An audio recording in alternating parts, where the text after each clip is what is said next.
Okay, we're back with the little crucible. So you've made your pellet. It's sitting in the bottom here. You'll take it out, place it in the crucible, and you'll want to have weighed the crucible already, and then weigh it with the pellet so you know exactly how much your pellet weighs. And you also want to make sure that the pellet that's sitting in here is free of any dust, and the TAs will remind you of that.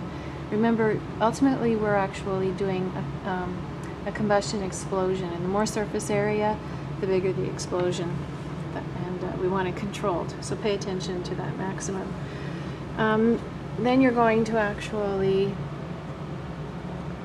sit it right here in its little holder. So this part just sits in its holder as well, and if we just take a close look here, you'll see that I can lift this up and it'll expose a little hole, which you probably won't be able to see with the camera, but okay, that's where we're going to thread the fuse wire, and the fuse wire is in here.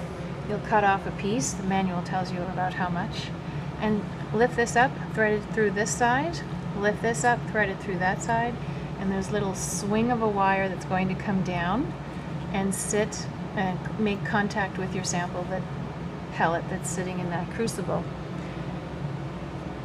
Don't make the wire hang out too much on the sides. It's just a little piece of fuse wire, but you want to make sure that you know exactly the length of it, because it will combust and that consumes energy as well.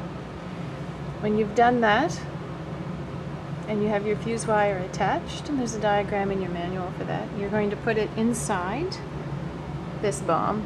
So this is why it's called a bomb calorimeter. This is actually the bomb part, and so it just sits like so. And you'll take the top, and that will thread, and just make it hand tight.